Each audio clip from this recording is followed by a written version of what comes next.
Hello guys, ए plus प्रतिभा classes में आपका फिर से स्वागत है। और आज हमारा टॉपिक है राजस्थान के वस्त्र और आभूषण। क्या टॉपिक है? राजस्थान के वस्त्र और आभूषण। तो देखिए, जैसे कि हम सब जानते हैं राजस्थान में क्या है, रंग बिरंगे वस्त्रों का प्रचलन बहुत ज्यादा है। लेकिन लाल रंग के जो वस्त्र होते हैं ना, लाल रंग के वस्त्र, उनकी प्रधानता राजस्थान में सबसे ज्यादा है। क्यों? क्योंकि इसलिए तो कहा गया है, मारो देश में उपजे तीन रतन, एक ढोला दूजी मरवण तीजो कसुमल रंग। कसुमल रंग का अर्थ क्या है? लाल रंग। तो देखिए, आज हम पढ़ेंगे राजस्थान के पुरुषों के परिधान। तो हेडिंग लगा लीजिए, राजस्थान के लिखिए राजस्थान के पुरुषों के परिधान। पुरुषों के परिधान। तो राजस्थान के पुरुषों की वेशभूषा क्या है, किस प्रकार के वो कपड़े पहनते हैं, आज ये सारी बातें हमें करेंगे। तो देखिए, तो राजस्थान में कालीबंगा और आहड़ सभ्यता के समय से क्या था? सूती वस्त्रों का प्रचलन था। हम पढ़ चुके हैं, हमें पता है। तो साधारण, जैसे कि जनसाधारण में वस्त्रों का प्रचलन क्या था? थोड़ा कम था। तो आज भी जैसे कि प्रत्येक गांव में क्या, धोती, ऊपर ओढ़ने के लिए क्या, पछेवड़े के वस्त्रों का प्रयोग कम ही किया जाता है। तो ये सारी बातें देखिए, लिख लीजिए आप। राजस्थान में कालीबंगा और आहड़ सभ्यता के समय से ही लिखिए, राजस्थान में कालीबंगा कालीबंगा एवं आहड़ सभ्यता, आहड़ सभ्यता के समय से ही सूती वस्त्रों का प्रचलन था। सूती वस्त्रों का प्रचलन था। किनका? तो आहड़ सभ्यता थी, कालीबंगा सभ्यता थी, उस समय से ही क्या है, राजस्थान में सूती वस्त्रों का प्रचलन था। लिखिए, यहाँ के जनसाधारण वस्त्रों का प्रचलन कम था। लिखिए, यहाँ के जनसाधारण, क्या लिखा है? जन साधारण में वस्त्रों का प्रचलन कम था। तो देखिए, सूती वस्त्रों का प्रचलन राजस्थान में पूछ लिया जाए कब से है, तो जब से कालीबंगा और आहड़ सभ्यताएं हैं तब से क्या है, राजस्थान में सूती वस्त्रों का प्रचलन है। और यहाँ जनसाधारण वस्त्रों का क्या प्रचलन थोड़ा सा कम। तो देखिए, आगे लिखिए, इसमें पहले ये नोट कर लीजिए। तो इसके बाद आगे लिखिए, आज भी राजस्थान के प्रत्येक गांव में, लिखिए, आज भी राजस्थान के प्रत्येक गांव में, प्रत्येक गांव की बात हो रही है, तो प्रत्येक गांव में धोती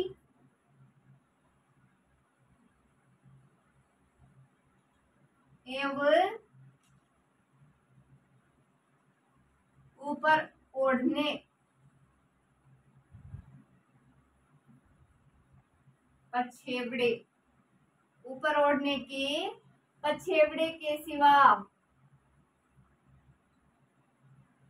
अन्य वस्त्रों का प्रयोग कम किया जाता है। लिखिए, अन्य वस्त्रों का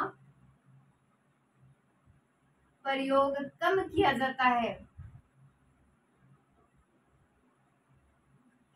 तो देखिए, राजस्थान में पुरुषों के परिधान पढ़ रहे हैं। तो राजस्थान आज भी अगर बात करें तो प्रत्येक गांव में धोती और ऊपर ओढ़ने का क्या होता है, पछेवड़ा। तो इनके अलावा और वस्त्रों का उपयोग क्या है, थोड़ा सा कम है।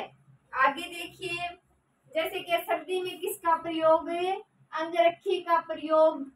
तो देखिए, ये सारे पुरुषों के परिधान हैं। तो देखिए, साथ साथ नोट कीजिए, सर्दी में अंगरखी का प्रयोग,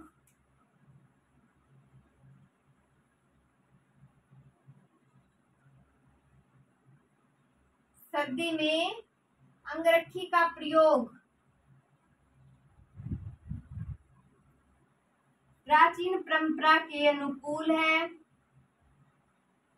प्राचीन परंपरा के अनुकूल है।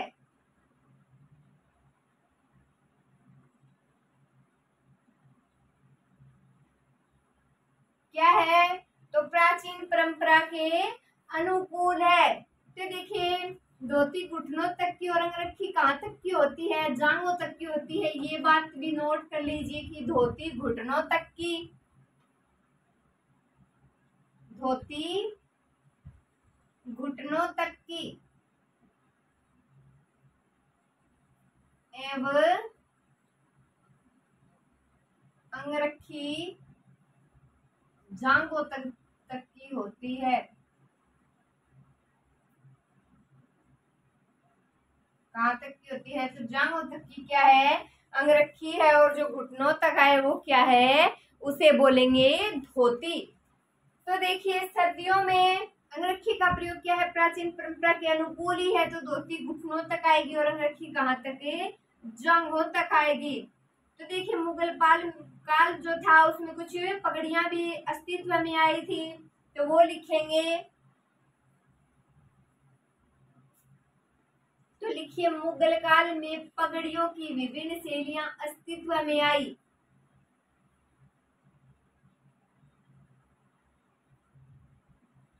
मुगल काल में पगड़ियों की विभिन्न शैलियां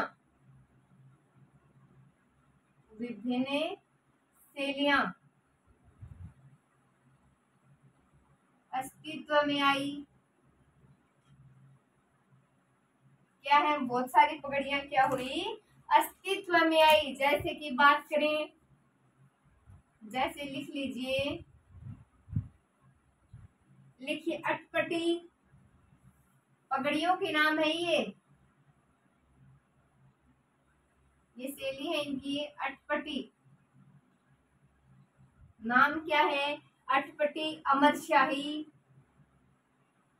लिखिए अमर शाही। आगे देखिए, उदय शाही, खंजर शाही, और कौन सी है? खंजर शाही। शिव शाही, लिखिए शिव शाही। मोस्ट लिख रही है विजय शाही, विजय शाही। तो ये क्या है? ये मुख्य है। तो गुप्त काल में पगड़ियों की विभिन्न शैलियां क्या अस्तित्व में आई? जैसे कि अटपटी, अमर शाही, उदय शाही, खंजर शाही, शिव शाही और विजय शाही। तो देखिए, राजस्थान में जैसे अलग अलग अवसरों पर पुरुषों द्वारा सिर पर क्या पहनी जाती है? पगड़ी पहनी जाती है। क्यों पहनी जाती है पगड़ी? राजस्थान में मान सम्मान का प्रतीक मानी जाती है। तो ये बात नोट कर लीजिए आप।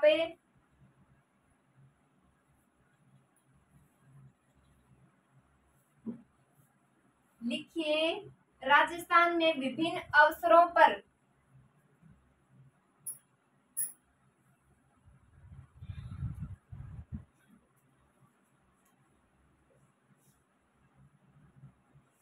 विभिन्न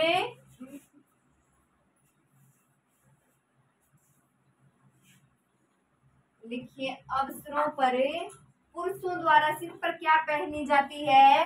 पगड़ी। लिखिए, पुरुषों द्वारा सिर पर पहनी जाती है।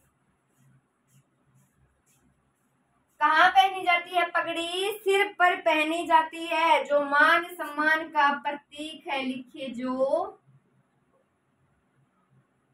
मान सम्मान का प्रतीक है। किसका प्रतीक है? तो ये मान सम्मान का प्रतीक मानी जाती है।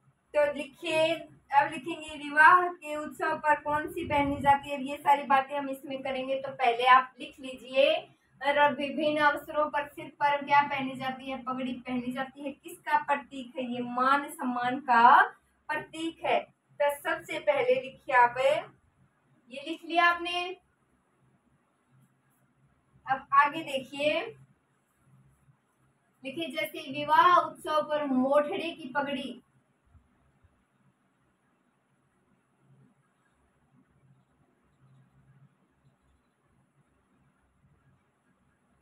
किसकी पगड़ी? मोठड़े की पगड़ी।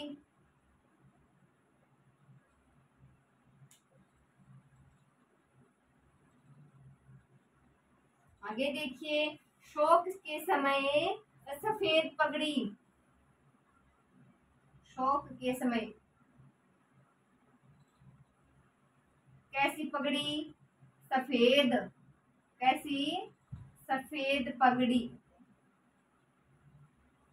आगे देखिए, श्रावण में लहरिया पगड़ी, लिख लीजिए श्रावण में लहरिया पगड़ी।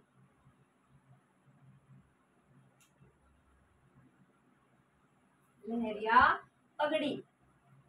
दशहरे पर मदील नामक पगड़ी,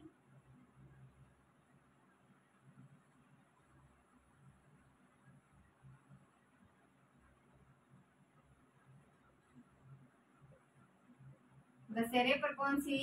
मदील नामक पगड़ी।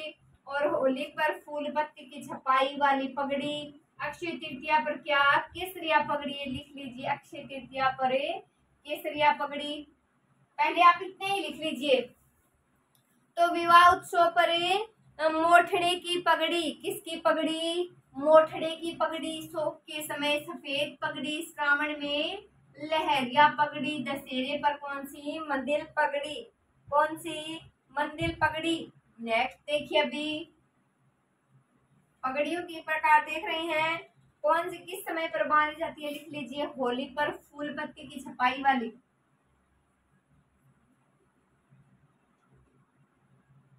होली पर फूल पत्ती की छपाई वाली। कौन सी? फूल पत्ती की छपाई वाली पगड़ी। आगे देखिए, अक्षय तृतीया पर बात की जाए तो केसरिया पगड़ी।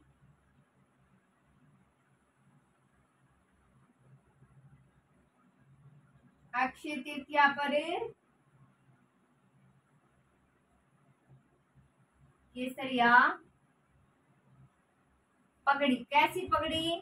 केसरिया। और वर्षा ऋतु में हरिया कसुमल यानी कि लाल पगड़ी, लिख लीजिए वर्षा ऋतु में।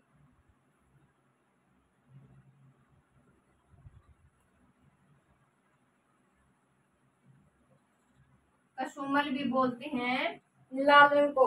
तो पगड़ी को चमकीले बनाने के लिए क्या किया जाता है? उस पर तुर्रे, सरपेज, बालाबंदी, धुंधुंगी बोलते हैं, इनका क्या प्रयोग होता है। और जो उच्च वर्ग के लोग हैं, जो हाई क्वालिटी लोग हैं, वो क्या करते हैं? चीरा और फेटा भी बांधते हैं।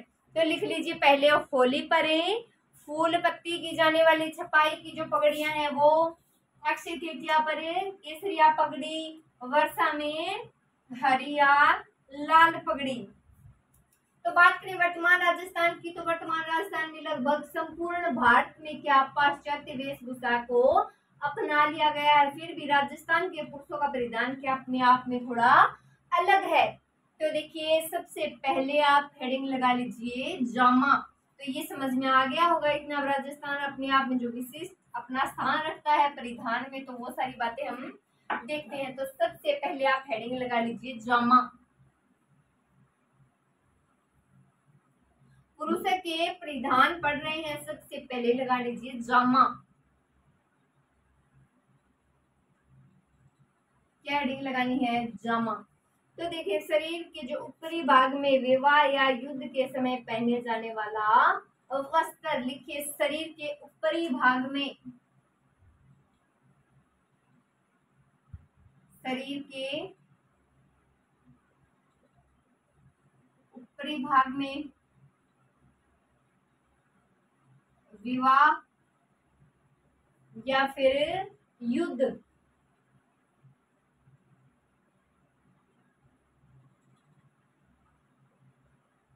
समय पहना जाने वाला वस्त्र। तो शरीर के ऊपरी भाग में कहा? ऊपरी भाग में विवाह या युद्ध के समय पहने जाने वाला जो वस्त्र है वो क्या है? जामा। नेक्स्ट लगाइए चोगा। क्या लिखना है? अब लिखिए चोगा, इंपॉर्टेंट है। तो देखिए चोगा तो संपन्न वर्ग के जो परिवार हैं, लिख लीजिए संपन्न वर्ग के परिवार द्वारा प्राचीन काल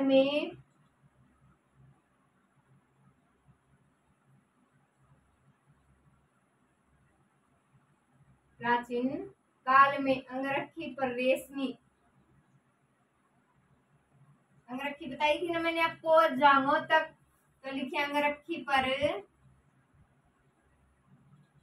रेशमी या ऊनी चोगा पहनते थे।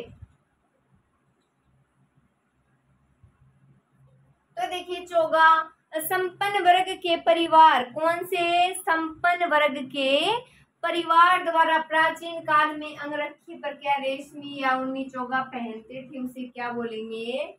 चोगा। नेक्स्ट देखिए आत्म सुख, लगाइए। पुरुषों के परिधान पढ़ रहे हैं, लगाइए आत्म सुख।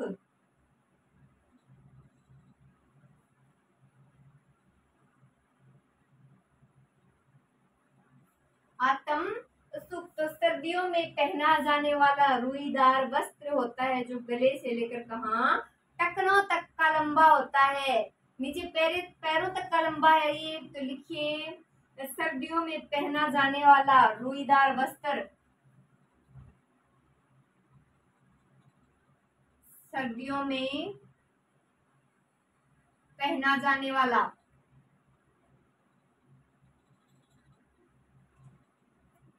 वाला रुईदार वस्त्र जो टखनों तक का होता है।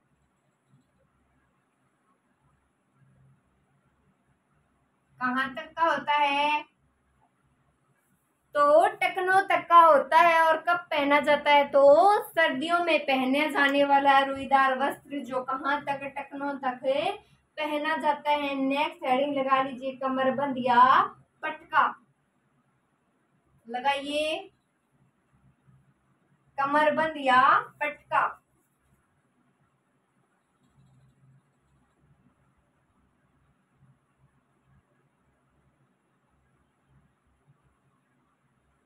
कमरबंद या पटका में देखिए तो अंगरखी के ऊपर कमर के आसपास बांधा जाने वाला वस्त्र जिसमें तलवार या कटार टंगी होती है उसे क्या बोलेंगे? कमरबंद या पटका। लिखिए अंगरखी के ऊपर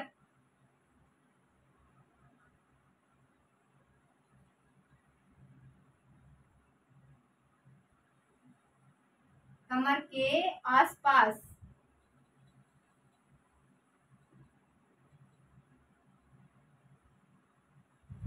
आसपास बांधा जाने वाला वस्त्र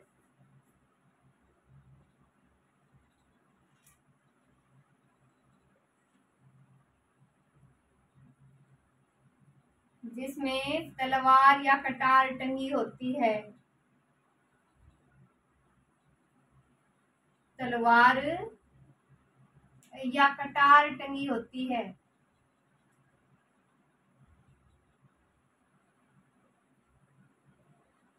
क्या टंगी होती है? तो तलवार और कटार जिसमें टांगी जाती है, किसमें? कमरबंद या पटका बोलते हैं उसको। तो देखिए अंगरखी के ऊपर कमर के आसपास बांधा जाने वाला वस्त्र जिसमें तलवार या कटार टंगी होती है उसे क्या बोलेंगे? कमरबंद या पटका।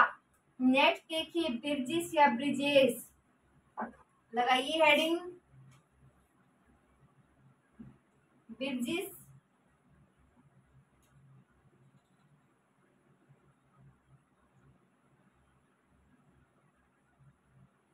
या ब्रिजेस। तो देखिए चूड़ीदार पायजामे के स्थान पर पहना जाने वाला वस्त्र जो घुड़सवार या शिकार के वक्त पहना जाता है उसे क्या बोलते हैं? ब्रिजेस या ब्रिजेस। लिखिए चूड़ीदार पायजामे के स्थान पर,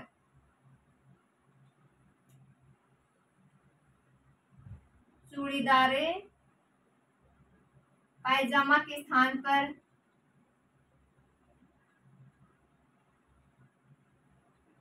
पायजामे के स्थान पर पहना जाने वाला वस्त्र,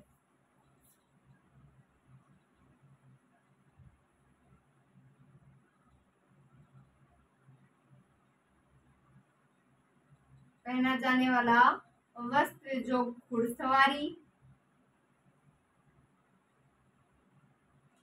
एवं शिकार के समय पहना जाता है।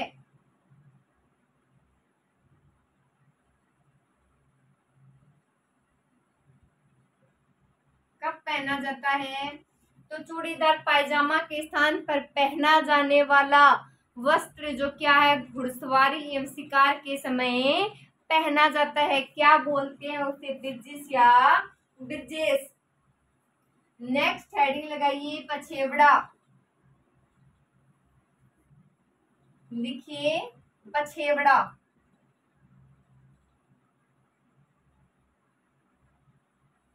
तो देखिए पछेवड़ा क्या है? तो सर्दी के दिनों में पुरुष द्वारा ओढ़ा जाने वाला, जैसे कि कंबल होती है ना, तो ये भी कंबल जैसा वस्त्र है, उसे क्या बोलेंगे?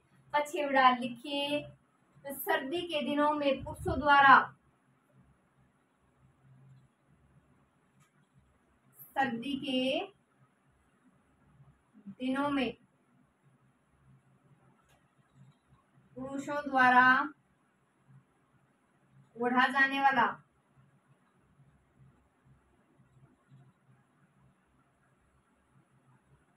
कंबल जैसा वस्त्र,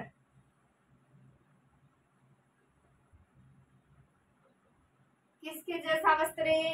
तो कंबल के जैसा वस्त्र क्या बोलेंगे? उसे पछेवड़ा बोलेंगे। तो सर्दी के दिनों में पुरुषों द्वारा ओढ़ा जाने वाला कंबल जैसा वस्त्र क्या होगा?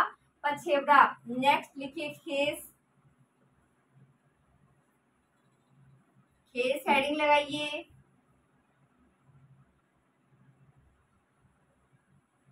ये क्या है?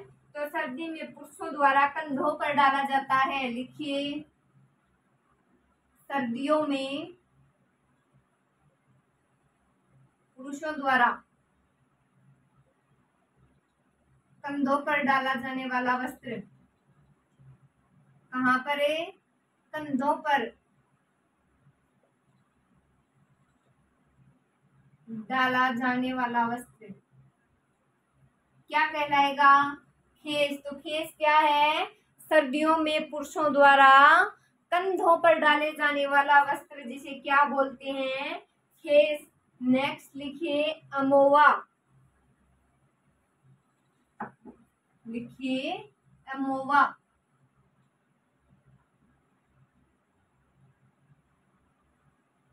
तो क्या है ये अमोवा? तो देखिए खाकी रंग में मिलता जुलता जो रंग है उसमें बना वस्त्र जिसे क्या करते हैं? शिकारी प्रयोग करते हैं। लिखिए खाकी रंग से मिलता जुलता,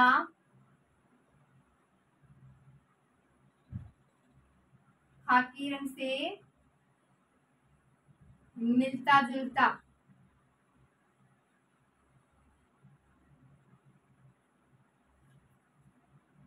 रंग का बना वस्त्र है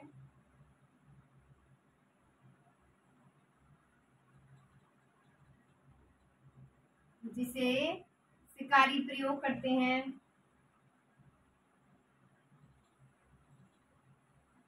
कौन प्रयोग करते थे? तो इसका तो शिकारी प्रयोग करते थे। कौन सा वस्त्र है? अमोवा। नाम क्या है? अमोवा। तो खाकी रंग से मिलता जुलता रंग का बना वस्त्र है जिसे शिकारी प्रयोग में लेते थे। नेक्स्ट देखिए अंगरखी। लिखिए अंगरखी।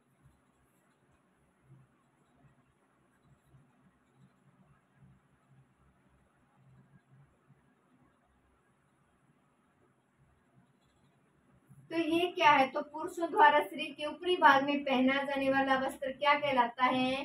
अंगरखी कहलाता है जिसे ग्रामीण क्या बोलते हैं? बुगतरी। ये बात लिख लीजिए। पुरुषों द्वारा शरीर के ऊपरी भाग में पहना जाने वाला वस्त्र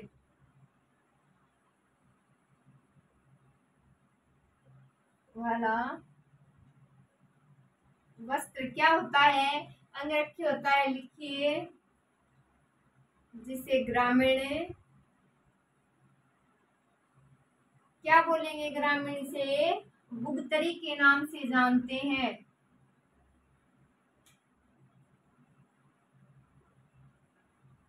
जिसे ग्रामीण क्या कहते हैं? बुगतरी।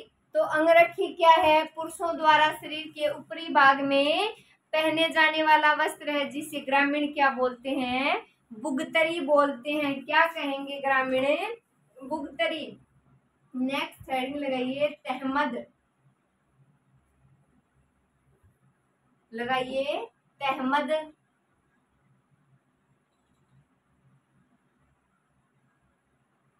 देखिए तहमद क्या है?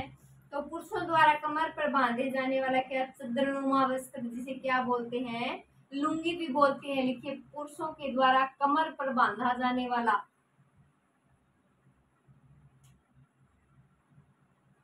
पुरुषों के द्वारा कमर पर बांधा जाने वाला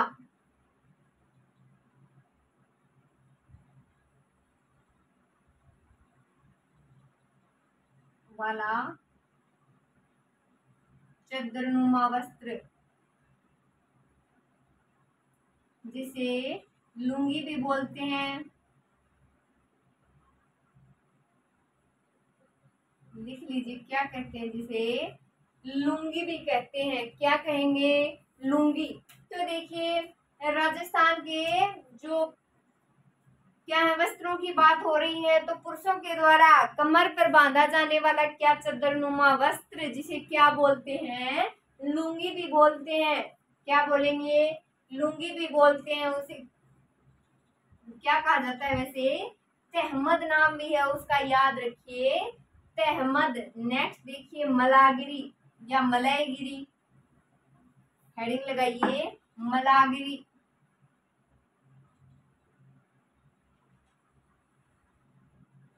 और क्या है इसका नाम? है मलयगिरी। ये क्या है? तो देखिए, भूरे रंग में चंदन के रंग का रंगा हुआ वस्त्र है, जो वर्षों तक सुगंधित रहता है। लिखिए, भूरे रंग में। कैसे रंग में? भूरे रंग में।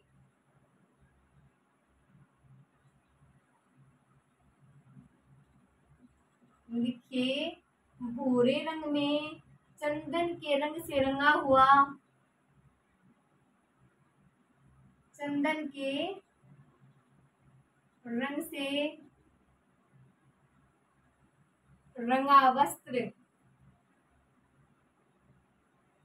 जो वर्षों तक सुगंधित रहता है,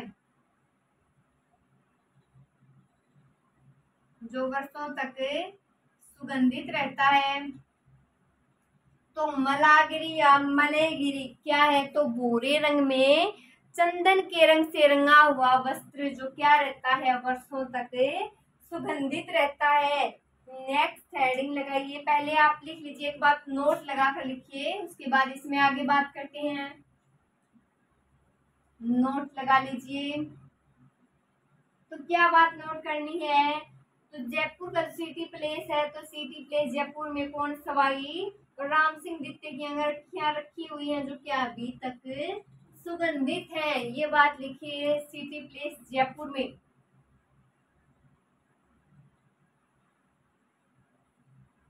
सिटी प्लेस जयपुर में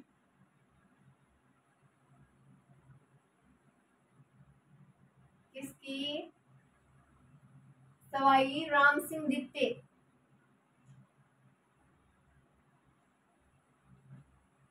सवाई राम सिंह द्वितीय की अंगरखियां क्या है? अभी तक सुगंधित है। लिखिए, अभी तक सुगंधित है।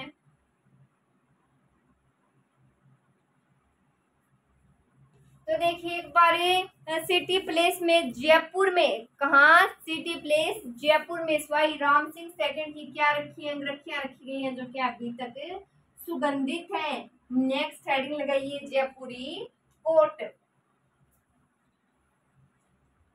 लिखिए, पहले लिख लीजिए जोधपुरी कोट लिखिए, तो जोधपुर का प्रसिद्ध कोट लिखिए जोधपुरी कोट। कौन सा कोट है? जोधपुरी कोट। तो इसमें क्या इंपॉर्टेंट है? तो जोधपुर का प्रसिद्ध कोट है जिसे राष्ट्रीय पोशाक का दर्जा हासिल है, ये इंपॉर्टेंट है। इसमें लिखिए जोधपुर का प्रसिद्ध कोट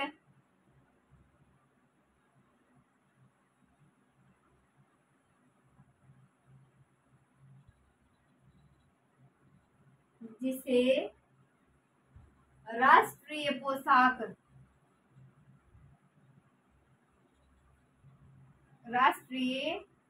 पोशाक का दर्जा हासिल है। किसका दर्जा हासिल है? राष्ट्रीय पोशाक का। क्या पढ़ रहे हैं? जयपुरी कोट। तो जयपुरी कोट में लिखिए जोधपुरी कोट पढ़ रहे हैं, तो जोधपुरी कोट में जोधपुर का प्रसिद्ध कोट राष्ट्रीय पोशाक का दर्जा भी कैसे हासिल है। नेक्स्ट लगाइए पट्टू।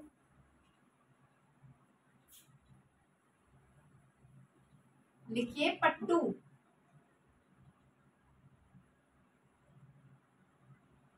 तो लिखिए पश्चिमी राजस्थान में पुरुषों द्वारा ओढ़ा जाने वाला ऊनी वस्त्र है। लिखिए पश्चिमी राजस्थान में पुरुषों द्वारा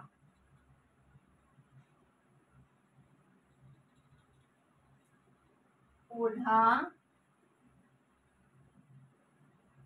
जाने वाला ऊनी वस्त्र, ऊनी वस्त्र है सोवड़ या सोड़। लिख लीजिए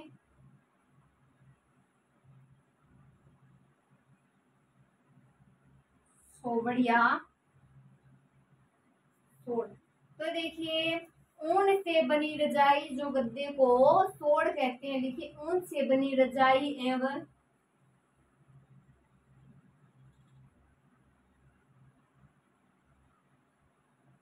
ऊन से बनी रजाई एवं गद्दे को क्या कहते हैं? सोहड़ या सोड़।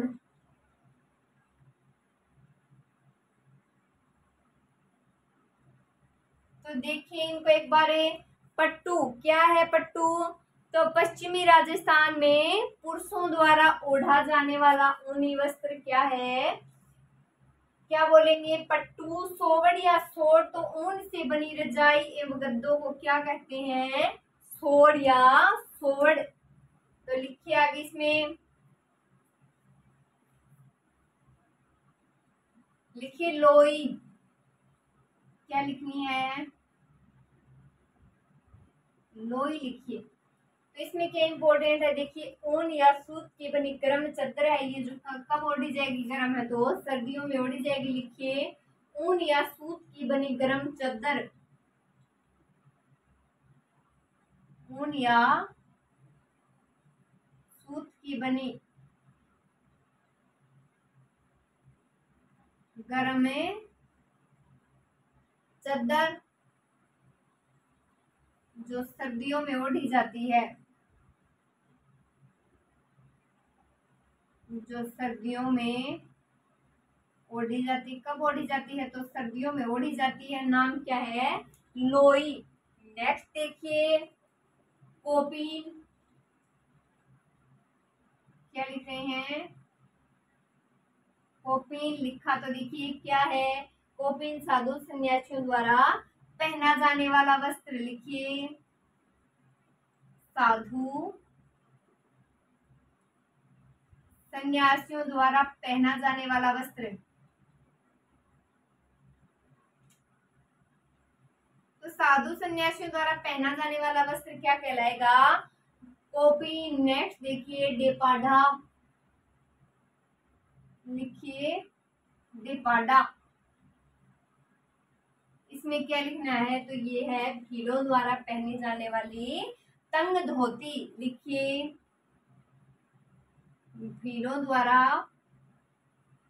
पहनी जाने वाली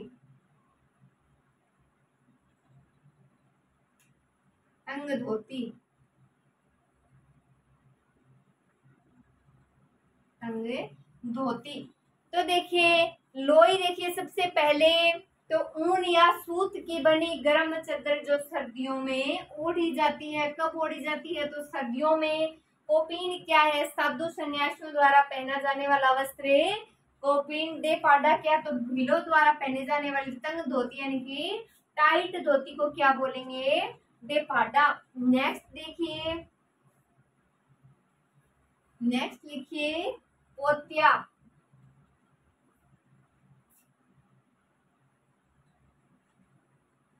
पोत्या, तो ये क्या है, तो भीलों के सर का साफा है। लिख लीजिए, भीलों के सर का साफा।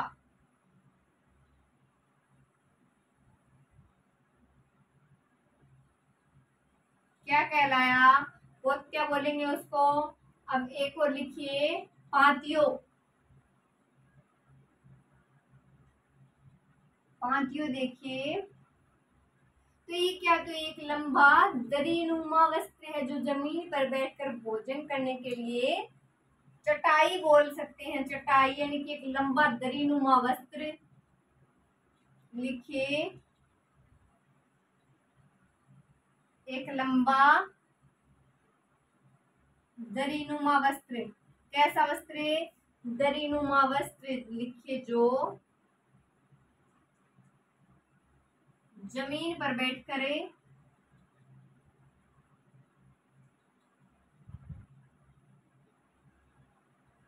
भोजन करने के लिए प्रयोग में लिया जाता है। प्रयोग में लिया जाता है। तो देखिए पोत्या क्या है, तो भीलों के सर का साफा। क्या है, भीलों के सर का साफा। और पातियो, तो एक लंबा दरीनुमा वस्त्र जो जमीन पर बैठकर भोजन करने में प्रयोग किया जाता है, उसे क्या बोलेंगे, पातियो। नेक्स्ट हेडिंग लगाइए भाकला या भाकलियो। तो लिखिए भाकला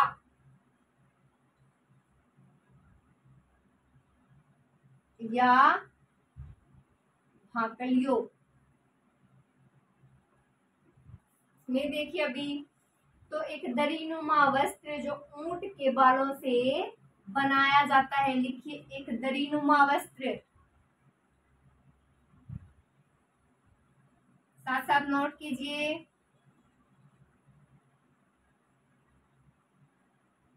जो ऊंट के बालों से बनाया जाता है।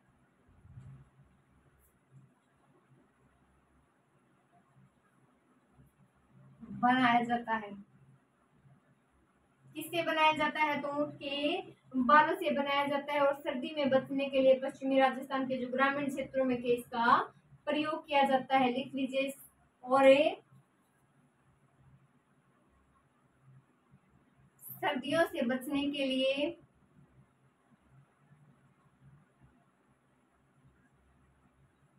सर्दियों से बचने के लिए पश्चिमी राजस्थान के ग्रामीण क्षेत्रों में प्रयोग किया जाता है।